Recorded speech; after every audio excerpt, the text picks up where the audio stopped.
Bismillah. Assalamualaikum warahmatullahi wabarakatuh. Waalaikumsalam warahmatullahi wabarakatuh. Alhamdulillahirabbil alamin wal 'aqibatu lil muttaqin wa la 'udwana illa 'alal zalimin. Asyhadu an la ilaha illallah wahdahu la syarika lah wa asyhadu anna Muhammadan 'abduhu wa rasuluhu alladzi la nabiyya ba'dahu.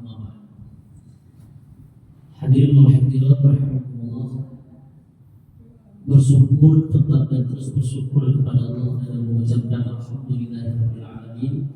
Berselawat ke atas Nabi dan terus Allah limpahkan untuk habiban nama Nabi Muhammad sallallahu alaihi wasallam, dan mengucapkan Allahumma sholli ala sayyidina Muhammad wa ala ali sayyidina Muhammad. Pertama, sebetulnya saya sudah niatnya hadir jam 6 di sini atau jam 6:15, tapi Allah di jalanan tidak mengizinkan untuk kesempatan, sehingga seperti ini. Tapi jangan khawatir, niat kita sudah hadir untuk pola ini. Allah sudah mencatat, tidak mungkin menghapus kembali, insyaallah. Hadirin yang dirahmati Allah, saya tidak akan membahas dulu malam kalau tidak sedikit. Pertama, amalan yang didoakan oleh malaikat itu salah satunya adalah intidharu sholat ba'da sholat, menunggu sholat setelah sholat yang pertama. Apa doa malaikat? Allahumma ighfir lahu warhamhu, Allahumma ighfir lahu warhamhu. Ya Allah, ampunilah dosanya dan rahmatilah. Ya Allah, ampunilah dosanya dan rahmatilah. Sampai kapan? Sampai dia menjelang sholat yang berikutnya. Itu juga malaikat kira-kira dijawabnya sama Allah. Dijawab.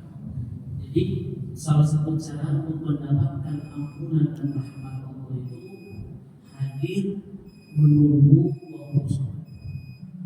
Nah, menunggunya itu memang yang tekstual atau secara hukum asalnya adalah tidak beranjak dari tempat sholat. Jadi tidak beranjak dari tempat sholat. Bukan berarti tempat sholat itu kita sholat di sini tidak kemana-mana dan harus bukan, tapi ini tempat sholat sebetulnya.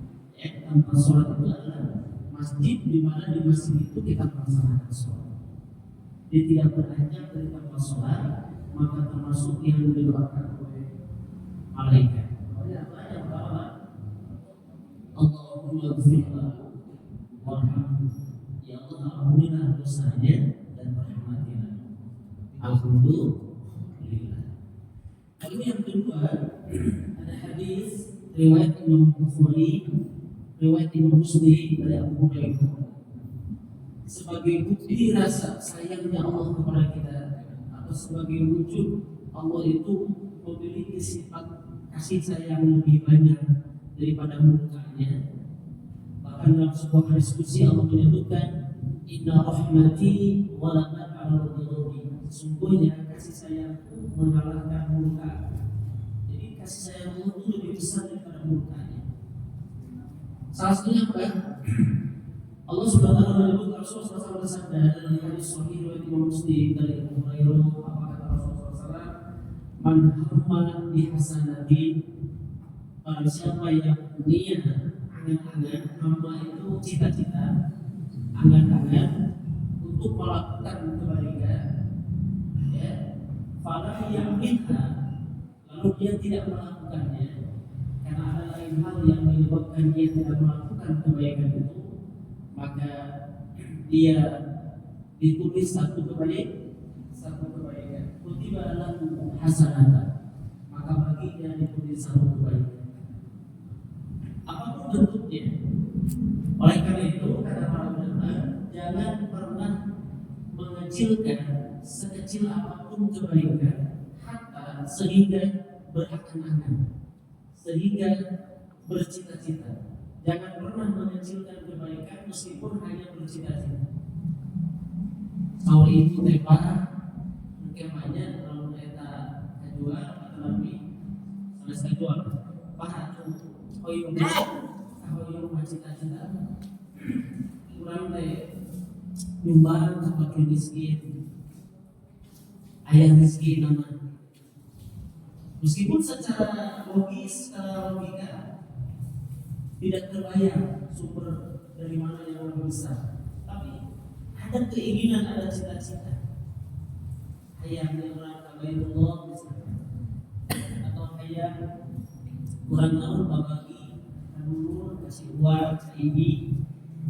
Kalau umur ayah paling kalau orang pembawaan, orang babagi kayak gitu. Ayah cita-cita, ayah hamba, ayah himpun atau hamba itu adalah keinginan angan-angan cita-cita.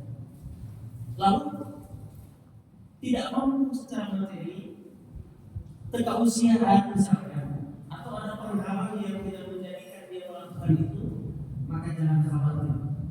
Malah dia malah meskipun dia tidak melakukannya, maka dia akan tertulis kutiban hasanah, ditulis baginya satu kebaikan. Ini masya Allah. Ini tentang kebaikan. Kemudian pemanah hamma di hasanatin fa'amilah. Apa yang sudah dicita-citakan itu kemanya, kemanya kurang keman. Jangan lakukan ya, baru ditulis satu kebaikan, tapi tengah lakukan terjadi satu kebaikan.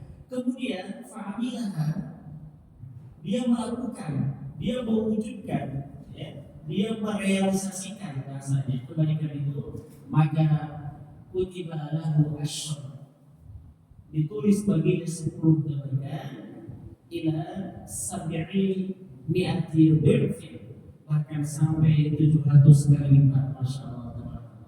Itulah kasih sayang Allah, itulah kayaan Allah. Sampai di sini yang hikmahnya, sekali lagi, jangan pernah mengecilkan kebaikan sekecil apapun, hatta sehingga sifatnya angan-angan, hatta sehingga meskipun hanya sebatas cita-cita, keinginan. Jadi kain kahoyo mengenai kita, mulai sampai ke kahayang kacang kayak gitu ya. Iya pak, kalau misalnya di antara ibadah yang biayanya besar, contoh umroh misalnya, haji, pulang umroh, biaya sekolah juga kan ternyambung sebetulnya. Diajak umroh tapi nggak bahas biaya sekolah, kan ternyambung sebetulnya. Harusnya apa? Oh iya, insya Allah doanya tidak Allah maha kaya, kan gitu ya. Jadi kalau laku lah, jangan dulu mengecilkan dulu Allah, jangan dulu mengecilkan keinginan apapun bentuknya. Karena saya mencontohkan itu karena memang di antara ibadah yang besar biayanya itu kan umroh dan haji. Tapi ibadah-ibadah yang lain kan banyak. Hanya untuk kurang berbagi. Jadi itu dengan sebab itu orang kalau kurang, si buah, sepupu, itu kan kurang berbagi. Yang kalau orang semampu berbagi.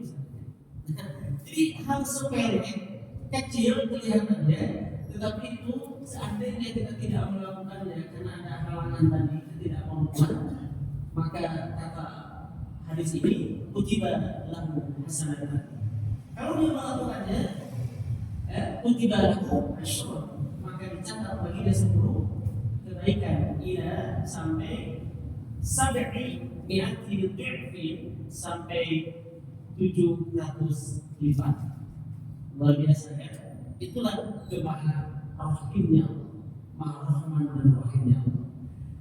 Kemudian sebaliknya sekarang, wa man hamma bis-sayyi'at, barang siapa yang bercita-cita, berangan-angan mau melakukan keburukan, mau zina, mau mencuri, mau membunuh, saking kehendak kepada seseorang, dia sudah berangan baik, misalnya. Dan bahasanya kan lalu ngomong begitu aja.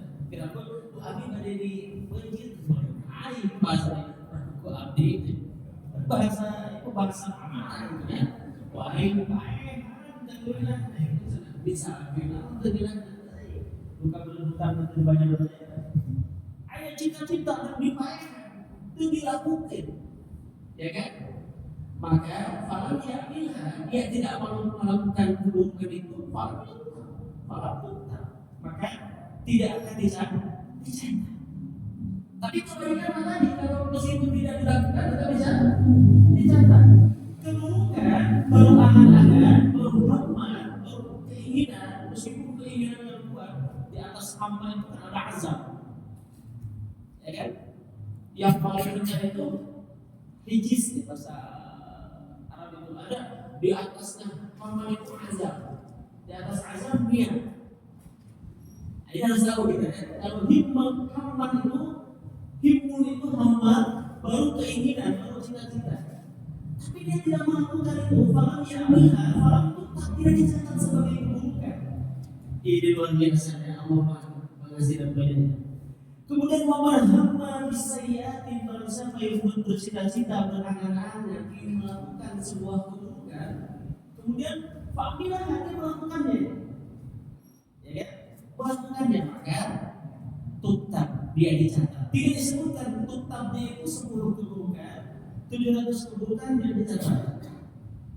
Allah hanya menginformasikan, Rasulullah SAW menginformasikan kepada kita, tutab hanya dicatat saja. Tapi tidak seperti kebaikan yang sampai 700 kebaikan atau 10 kebaikan paling rendah. Ini tidak disebutkan dosanya 10 kali lipat dosanya. Ini Masya Allah, Allah. Oleh karena itu, Bapak Ibu yang dirahmati Allah, memang itu hamba.